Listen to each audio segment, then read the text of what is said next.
Salams and welcome. Thank you for joining me in another episode of the Quran in English Basics for Beginners. A'udhu billahi minash shaitani rajim. Bismillahir rahmanir rahim. Say, Kul, O my people, do whatever you can. I will do my part, but soon will you know.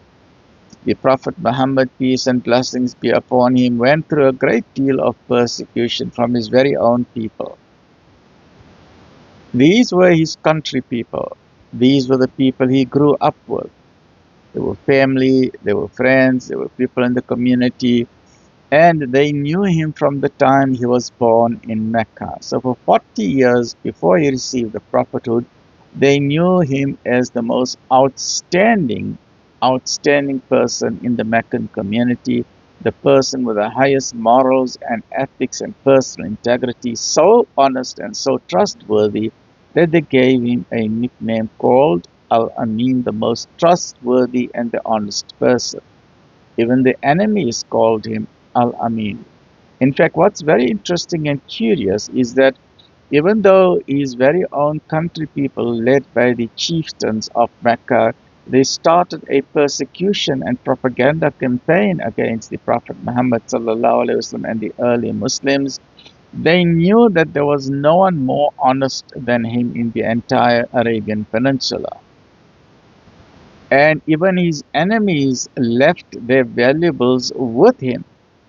They left the gold and the diamonds and the jewelry with him, even though they made attempts to kill him. That's how outstanding and how trustworthy he is. And so famously, after 13 years of persecution, when eventually they had a delegation of about 10 or 15 youth to all attack and stab the Prophet ﷺ simultaneously so that they can share the blood money.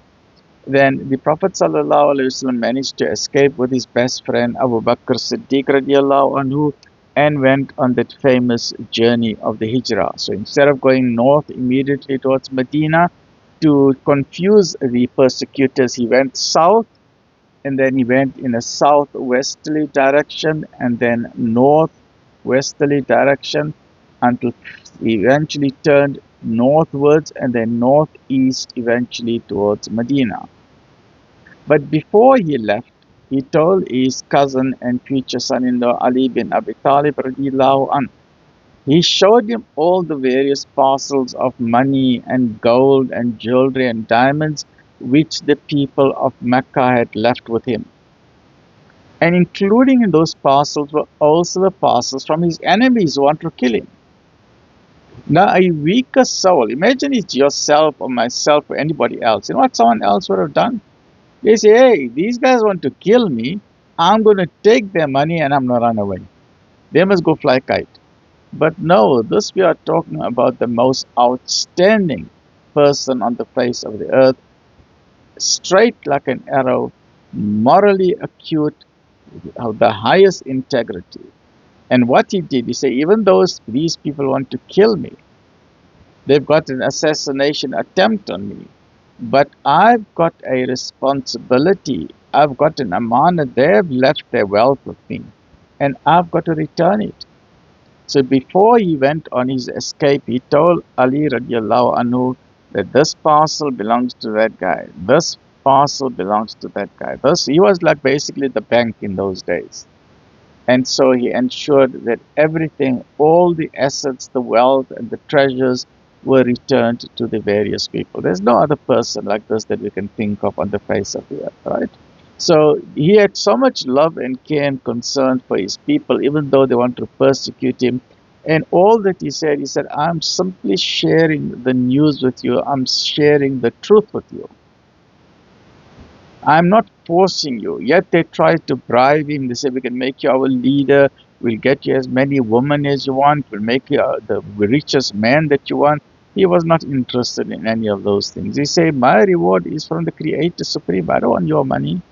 I'm not running for any political position. I'm simply sharing the truth with you out of my concern and love with you for my fellow citizens. Say, oh my people, do whatever you can. I will do my part, but soon will you know who it is to whom comes a penalty of ignominy and on whom descends a penalty that abides. So please get a copy of the Quran today, put it on your bucket list and start reading it. I wish you all the success in your journey towards the truth. Stay well, look after yourself. Alhamdulillah.